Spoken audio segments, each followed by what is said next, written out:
दोस्तों, अब तक आपने देखा कि कैसे त्रिकोण बन चुका है, कैसे आरव, अग्निवलय का नेता और वो रहस्यमयी किशोर एक साथ संतुलन की शपथ लेते हैं, कैसे शहर पर हमला होता है और पहली बार तीनों मिलकर छाया को रोकते हैं।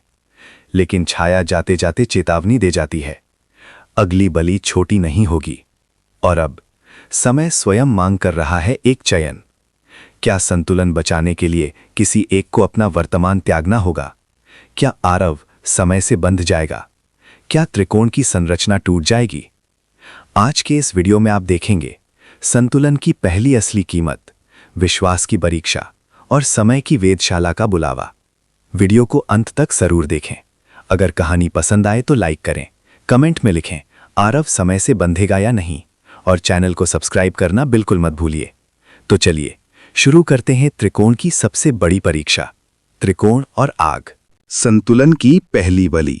समुद्र की लहरें सामान्य लय में लौट चुकी थी, पर उस सामान्यता के भीतर एक गहरी बेचैनी छिपी हुई थी, क्योंकि त्रिकोण की शपथ तो ले ली गई थी, पर विश्वास अभी पूर्ण रूप से स्थापित नहीं हुआ था। और जब विश्वास अधूरा हो तो शक्ति का संतुलन बाहर से स्थिर दिखाई देता है, पर भीतर से धीरे धीरे दरकने लगता है। आरव ने महसूस किया कि उसके भीतर समाये दोनों अंश अब पहले से अधिक शांत हैं, पर वो शांति निष्क्रिय नहीं बल्कि प्रतीक्षारत है, जैसे कोई अदृश्य परीक्षा निकट हो और ऊर्जा स्वयं को संभाल कर रख रही हो, ताकि सही क्षण पर वो प्रतिक्रिया दे सके।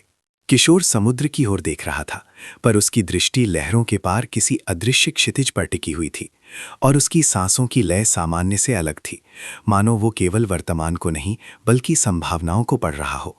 और उसी क्षण उसने धीमे स्वर में कहा, परीक्षा आ चुकी है। अग्निवलय का नेता तुरंत सतर्क हो गया, क्योंकि वो समझ चुका था कि ये किशोर केवल शक्ति का वाहक नहीं बल्कि समय की चेतना से जुड़ा हुआ है। और यदि वो कह रहा है कि परीक्षा आ चुकी है, तो इसका अर्थ है कि त्रिकोण की स्थिरता अब वास्तविक चुनौती का सामना करने वाली है। दूर शहर की दिशा से धुएं की एक पतली रेखा उठती दिखाई दी, जो धीरे धीरे आकाश में फैलने लगी, और आरव का हृदय एक क्षण को थम गया, क्योंकि उसे स्पष्ट अनुभव हुआ कि ये कोई प्राकृतिक घटना नहीं बल्कि किसी योजना का परिणाम है। अग्निवलय का नेता कुछ क्षण मौन रहा, फिर उसने गंभीर स्वर में कहा कि उसने ऐसा कोई आदेश नहीं दिया, और उसकी आंखों में पहली बार सच्चा आश्चर्य दिखाई दिया, जैसे ये संकट उसके नियंत्रण से बाहर हो। और यदि ये उसकी चाल नहीं है, तो इसका अर्थ है कि कोई चौथी शक्ति सक्रिय हो चुकी है। किशोर ने आंखें बंद कीं, और समुद्र की हवा अचानक भारी हो गई, जैसे समय की परतें फिर से खिसकने लगी हों। और उसने कहा कि ये परीक्षा बाहरी नहीं, भीतरी है, क्योंकि शहर में जो संकट उठ रहा है वो त्रिकोण को अलग अलग दिशाओं में खींचेगा, और जो भी पहले प्रतिक्रिया देगा वही संतुलन की दिशा तय करेगा। आरव के भीतर एक तीव्र खिंचाव उठा, क्योंकि वो समझ गया कि यदि शहर में निर्दोष लोग संकट में हैं, तो रक्षक के रूप में उसकी पहली जिम्मेदारी उनकी रक्षा है। पर यदि वो अकेले आगे बढ़े और बिना त्रिकोण की सहमति शक्ति का उपयोग करे, तो संतुलन की शपथ टूट सकती है। अग्निवलय का नेता बोला कि यदि वे अभी निर्णय लेने में देर करेंगे तो विनाश बढ़ेगा, और उसने प्रस्ताव रखा कि वो अपनी ऊर्जा का उपयोग कर स्थिति को नियंत्रित कर सकता है। पर उसकी आवाज में नियंत्रण की वही पुरानी झलक लौट आई थी, जो संतुलन को साधन नहीं साध्य मानती है। किशोर ने धीरे से कहा कि यदि शक्ति भय में उपयोग की गई तो उसका परिणाम और भय होगा, और यदि शक्ति संयम में उपयोग की गई तो संतुलन टिकेगा। पर संयम का अर्थ निष्क्रियता नहीं बल्कि सामूहिक निर्णय है, और ये सामूहिक निर्णय अभी होना चाहिए। तीनों के बीच हवा में हल्की कंपन उठी, और त्रिकोणीय प्रकाश वृत्त फिर से प्रकट हो गया, पर इस बार वो स्थिर नहीं था। उसकी प्रत्येक भुजा अलग दिशा में झुकने की कोशिश कर रही थी, जैसे तीनों के मन की दुविधा प्रकाश में प्रतिबिंबित हो रही हो। आरव ने गहरी सांस ली और कहा कि वो अकेले नहीं जाएगा, और यदि शहर की रक्षा करनी है तो तीनों मिलकर करेंगे, पर शक्ति का उपयोग सीमित होगा, केवल उतना ही जितना आवश्यक हो, क्योंकि संतुलन का पहला नियम यही है कि उद्देश्य रक्षा हो, प्रदर्शन नहीं। अग्निवलय का नेता कुछ क्षण चुप रहा, फिर उसने सिर हिलाया, पर उसकी आंखों में एक हल्की बेचैनी अब भी थी, जैसे वो भीतर ही भीतर इस निर्णय को पूर्णतः स्वीकार नहीं कर पा रहा हो, और यही वो सूक्ष्म दरार थी जो त्रिकोण को कमजोर कर सकती थी। तीनों शहर की ओर बढ़े, और जैसे जैसे वे निकट पहुंचे धुआं घना होता गया, पर आग वैसी नहीं थी जैसी सामान्य आग होती है, क्योंकि उसकी लपटों में लाल और काली ऊर्जा की लहरें थीं, जो स्पष्ट रूप से किसी अलौकिक स्रोत से जुड़ी थीं। आरव ने अपने भीतर के कवचखंड को सक्रिय करने की कोशिश की, पर उसने तुरंत संयम रखा, क्योंकि त्रिकोण की शपथ अभी ताज़ा थी, और उसने दोनों की ओर देखा, और तीनों ने एक साथ अपनी ऊर्जा केंद्रित की, जिससे स्वर्णिम, लाल और नीली आभाएं एक साथ उठीं। जब तीनों की ऊर्जा एक बिंदु पर मिली तो शहर के ऊपर एक विशाल प्रकाश चक्र बना, जिसने लपटों को घेर लिया, और कुछ क्षण के लिए ऐसा लगा कि आग शांत हो रही है। पर उसी क्षण लपटों के भीतर से एक छाया उभरी, जो पहले कभी नहीं देखी गई थी, न अग्निवलय की, न चौथी आकृति की, बल्कि किसी ऐसी शक्ति की जो संतुलन के विरुद्ध जन्मी प्रतीत हो रही थी। उस छाया ने गंभीर स्वर में कहा, तुमने सोचा था कि त्रिकोण बना लोगे तो युद्ध समाप्त हो जाएगा, पर संतुलन जितना मजबूत होता है, उसे तोड़ने की शक्ति उतनी ही प्रबल जन्म लेती है। आरव का हृदय कांप उठा, क्योंकि उसे समझ आया कि यह परीक्षा केवल शहर की रक्षा की नहीं, बल्कि त्रिकोण की स्थिरता की है, और यदि तीनों के बीच एक क्षण के लिए भी अविश्वास आया तो ये छाया उस दरार को फैलाकर सब कुछ तोड़ देगी। किशोर ने शांत स्वर में कहा कि यह संतुलन की पहली बलि है, क्योंकि हर स्थिरता अपनी परीक्षा मांगती है, और यदि वे इस छाया को अलग अलग शक्ति से हराने की कोशिश करेंगे तो वो और प्रबल होगी, पर यदि वे पूर्ण विश्वास के साथ संयुक्त रहेंगे तो उसका अस्तित्व स्वयं क्षीण हो जाएगा। अग्निवलय का नेता पहली बार पूरी गंभीरता से बोला कि वो अपनी ऊर्जा साझा करेगा, नियंत्रण के लिए नहीं, संरक्षण के लिए, और उसके शब्दों में इस बार महत्वाकांक्षा कम और दृढ़ता अधिक थी, जैसे वो समझ चुका हो कि ये युद्ध व्यक्तिगत नहीं, सामूहिक है। तीनों ने एक साथ अपनी ऊर्जा केंद्रित की, और इस बार प्रकाशवृत्त स्थिर हो गया, और शहर के ऊपर उठती छाया धीरे धीरे सिमटने लगी, पर जाते जाते उसने एक चेतावनी छोड़ी, ये केवल आरंभ है, अगली बार बलि छोटी नहीं होगी। शहर शांत हो गया, आग बुझ गई, और लोग सुरक्षित रहे, पर आरव जानता था कि ये केवल एक संकेत था। संतुलन टिक सकता है, पर उसकी कीमत होती है, और हर अगली परीक्षा पहले से अधिक कठोर होगी। समुद्र की दिशा से फिर हल्की हवा चली, और सूर्य की किरणों में त्रिकोण की हल्की झलक दिखाई दी, पर उस झलक के भीतर एक प्रश्न अब भी जीवित था। क्या ये विश्वास स्थायी रहेगा, या अगली बलि किसी एक को चुन लेगी? क्योंकि संतुलन की रक्षा करने वाले कभी कभी स्वयं संतुलन की कीमत बन जाते हैं। शहर की आग बुझ चुकी थी, लोग सुरक्षित थे, और आसमान फिर से साफ दिखाई दे रहा था, पर उस स्पष्टता के भीतर एक अदृश्य दबाव था, क्योंकि जो छाया प्रकट हुई थी उसने केवल आक्रमण नहीं किया था, उसने संतुलन की संरचना को परखा था। और ये परख साधारण नहीं थी, बल्कि ये संकेत था कि अब परीक्षा बाहरी घटनाओं से आगे बढ़कर किसी बड़े त्याग की ओर जाने वाली है।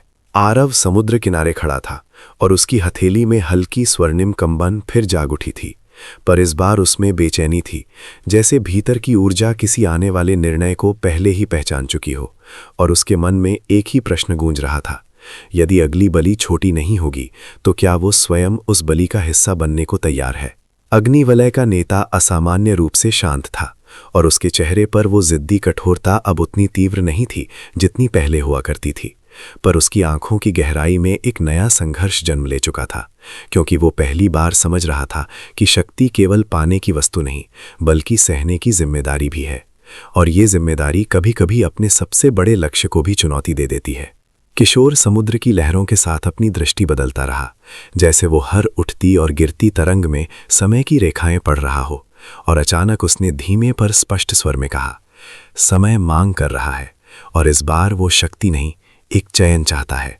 ये शब्द हवा में फैलते ही त्रिकोणीय प्रकाश वृत्त की हल्की रेखाएं तीनों के चारों ओर प्रकट हो गईं, पर इस बार वे संतुलित नहीं थी, बल्कि एक भुजा हल्की सी धुंधली पड़ रही थी, जैसे किसी एक केंद्र का विश्वास या निर्णय डगमगा रहा हो, और आरव ने तुरंत महसूस किया कि ये धुंधलापन उसके भीतर से उठ रहा है। उसके मन में शहर की छवियां फिर से उभर आईं, जलती लपटें, भागते लोग, और वो छाया जो चेतावनी देकर गई थी। और उसी क्षण उसे समझ आया कि अगली परीक्षा किसी नगर की रक्षा नहीं, बल्कि किसी एक जीवन के त्याग से जुड़ी हो सकती है, क्योंकि संतुलन की मांग अक्सर व्यक्तिगत हानि के रूप में सामने आती है। अग्निवलय का नेता आगे बढ़ा और बोला कि यदि समय चयन मांग रहा है तो उसे स्पष्ट होना चाहिए कि चयन किसका है, क्योंकि अस्पष्ट परीक्षा त्रिकोण को भ्रम में डाल सकती है, और भ्रम संतुलन से भी अधिक खतरनाक होता है।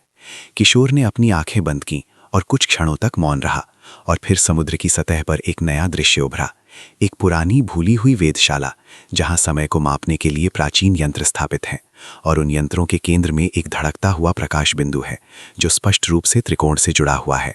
आरव ने उस दृश्य को देखते ही अनुभव किया कि ये स्थान केवल भौतिक नहीं बल्कि प्रतीकात्मक है, क्योंकि वेधशाला का अर्थ है समय को समझना, और यदि अंतिम अंश निर्णय में छिपा है तो समय की समझ के बिना वो निर्णय अधूरा रहेगा और शायद समय अब स्वयं हस्तक्षेप करने वाला है। अचानक समुद्र के ऊपर हवा का एक तेज झोंका उठा और त्रिकोणीय प्रकाश वृत्त एक क्षण को टूटने जैसा लगा, पर फिर स्थिर हो गया। और उसी क्षण किशोर ने कहा, वेधशाला का केंद्र एक जीवन से बंधा है और वो जीवन त्रिकोण से जुड़ा हुआ है। ये सुनते ही आरव का हृदय धड़क उठा, क्योंकि उसे आभास हुआ कि ये चयन किसी अनजान व्यक्ति का नहीं बल्कि त्रिकोण के भीतर के किसी एक का हो सकता है, और यदि ऐसा है तो संतुलन की पहली वास्तविक कीमत सामने आने वाली है। अग्निवलय का नेता गंभीर स्वर में बोला कि यदि चयन त्रिकोण के भीतर है तो निर्णय भी भीतर से आएगा, पर उसने ये भी जोड़ा कि संतुलन के नाम पर आत्मविनाश स्वीकार्य नहीं होगा, क्योंकि शक्ति का अस्तित्व तभी सार्थक है जब वो जीवित रहे, न कि स्वयं को मिटा दे। किशोर ने उसकी ओर देखा और कहा कि मिटना और बदलना अलग बातें हैं, क्योंकि कभी कभी संतुलन किसी को समाप्त नहीं करता बल्कि उसकी भूमिका बदल देता है, और यदि समय मांग कर रहा है तो संभव है कि किसी एक को अपने वर्तमान स्वरूप से आगे बढ़ना पड़े। आरव ने भीतर एक तीव्र कंपन महसूस किया और उसकी आंखों के सामने अचानक दृश्य बदला। उसने स्वयं को वेधशाला के केंद्र में खड़ा देखा, जहां प्रकाश बिंदु उसके वक्ष के सामने स्थिर है, और यदि वो उसे स्वीकार करता है तो उसकी देह सामान्य रहेगी पर उसकी चेतना समय से बन जाएगी, और यदि वो इनकार करता है तो त्रिकोण का संतुलन धीरे धीरे क्षीण पड़ जाएगा। उसने आंखें खोल दी, क्योंकि ये केवल भविष्य की झलक नहीं बल्कि विकल्प की घोषणा थी, और अब प्रश्न ये था कि क्या वो अपनी स्वतंत्रता को त्याग कर समय का प्रहरी बनने को तैयार है, या त्रिकोण को उसकी वर्तमान संरचना में बनाए रखना अधिक आवश्यक है। समुद्र की लहरें अब असामान्य रूप से शांत थीं, जैसे वे भी उत्तर की प्रतीक्षा कर रही हों, और आकाश में सूर्य की किरणें हल्की नीली हो गईं, मानो समय स्वयं इस क्षण को दर्ज कर रहा हो। अग्निवलय का नेता बोला कि निर्णय जल्दबाजी में नहीं होना चाहिए, क्योंकि संतुलन भय में लिया गया चयन स्वीकार नहीं करता, और पहली बार उसके शब्दों में स्वार्थ नहीं बल्कि सच्ची चिंता झलक रही थी, जैसे वो समझ चुका हो कि यदि आरव समय से बंध गया तो त्रिकोण का स्वरूप हमेशा के लिए बदल जाएगा। किशोर ने अंतिम बार कहा, वेधशाला बुला रही है और वहां जो चयन होगा वही त्रिकोण की दिशा तय करेगा, पर याद रखो, समय कभी आधा चयन स्वीकार नहीं करता। दूर क्षितिज पर बादल घिरने लगे, पर उनमें गर्जना नहीं थी, केवल एक गहरी धुन थी, जैसे ब्रह्मांड स्वयं किसी महत्वपूर्ण निर्णय की तैयारी कर रहा हो। आरव ने समुद्र की ओर देखा, फिर अपने दोनों साथियों की ओर, और उसके मन में स्पष्ट हो गया कि अगली यात्रा किसी युद्ध भूमि की नहीं बल्कि समय की दहलीज की है, जहां शक्ति से अधिक साहस की आवश्यकता होगी। क्या वो वेधशाला में जाकर समय से बंध जाएगा? क्या त्रिकोण का एक कोण अपनी स्वतंत्रता खो देगा, या संतुलन कोई तीसरा मार्ग दिखाएगा? क्योंकि कभी-कभी सबसे बड़ी शक्ति स्वयं को सीमित करने में होती है। दोस्तों, आज आपने देखा कि संतुलन केवल शक्ति से नहीं, त्याग से बनता है। त्रिकोण अभी टूटा नहीं है, पर दरारें मौजूद हैं। समय की वेधशाला बुला रही है, और अगला निर्णय त्रिकोण को हमेशा के लिए बदल सकता है। क्या आरव अपनी स्वतंत्रता छोड़ देगा? क्या अग्निवलय सच में बदल चुका है, या कोई चौथी शक्ति फिर से उभरेगी? अगला भाग इससे भी ज्यादा रहस्यमयी और भावनात्मक होगा। अगर आप अगला अध्याय मिस नहीं करना चाहते तो अभी चैनल को सब्सक्राइब करें, वीडियो को लाइक करें और कमेंट में अपनी थ्योरी जरूर लिखें। मिलते हैं अगले भाग में, जहां समय खुद फैसला करेगा।